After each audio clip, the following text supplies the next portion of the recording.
The Grid series has a long and storied past, starting with the TOCA Touring Car series in 1997 before morphing into the TOCA Race Driver series in 2002, and finally becoming the Grid series in 2008, which itself was recently revived in 2019 after a 5-year hiatus. But what I'm here to talk about is the first Grid game, or rather a version of it. See, Race Driver Grid was released for a variety of platforms: PC, 7th gen consoles, the Nintendo DS, and even Java phones, but most notably for this video, as an arcade cabinet. This arcade version was developed by Codemasters just like the main game, but also co-developed by Sega Amusements Europe and released in 2010. The only concrete info I could find was for the European release date, but Sega Retro also says it was released in Japan and North America around 2010. Regardless, the game runs on the Sega Europa-r, the same arcade system used for Sega Rally 3, that's pretty neat. This was the only time any TOCA or Grid game was released in arcade, so it naturally piqued my interest when I found out about it. And thankfully, I don't need to go to an arcade to play it, since the Europa-r is based on PC hardware and can be played on PC through a compatibility layer called Technoparrot. So, how well does this game hold up against the original? Only one way to find out. Starting the game greets us with an attract mode screen that pretty much every other arcade game has, showing potential players what the game has to offer so they're more likely to put in a coin.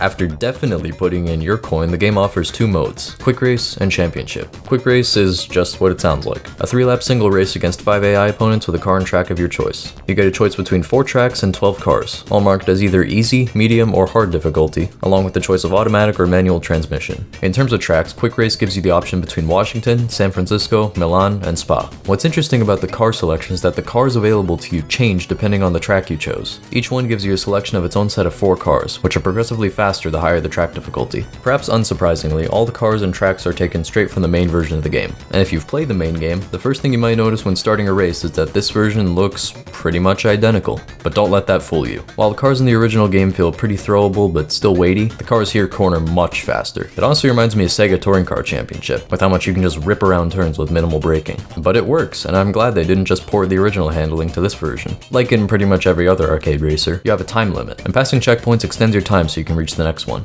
There's rubber banding, which is honestly fine considering it's an arcade game, although sometimes it's a bit exaggerated. The flashback system from the main game was forgone in favor of a dedicated reset button that instantly resets your car on the road if you crash. In terms of gameplay, that's pretty much all that's different, so moving on to Championship mode, which I think is the most interesting part of this game. Unlike championships in other racing games where you typically use one car across a variety of predetermined tracks, this game is the complete opposite. There are 3 rounds in a championship, and for each round you get to choose what tracks you race on and what car you use for each track. And speaking of tracks, Championship mode offers you 4 new tracks in addition to the ones in Quick Race: Detroit in round 1, Long Beach in the Nürburgring in round 2, and Okutama in round 3. Again, all of these tracks are from the main version of Grid. Instead of 3-lap races like in Quick Race, Championship races are only 2 laps, and as long as you finish a race in time and in the top 3, you move on to the next round. Something worth noting is that where you place in the top 3 dictates what tracks you have access to in the next round. For example, if you finish 2nd or 3rd in round 1, you won't be able to race on the Nürburgring in round 2. The same thing applies to Okutama in round 3. And speaking of Okutama, Jesus fucking Christ, this track is hard. The loading screen says only the very best can win at Okutama, and they are not kidding.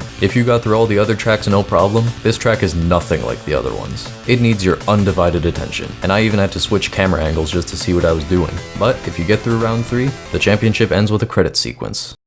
And that's Grid Arcade, a surprisingly competent modern arcade racer. If you see it at an arcade in person, or if your PC can run it, give it a shot. It might not be a very deep game, but I don't think you'll be disappointed.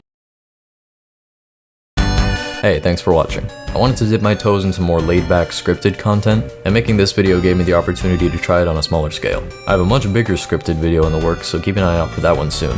I'll still make my regular style of videos, which I have literally dozens of that I haven't started yet, but I also want to do something like this again. Until then, that's all from me. Have a good one.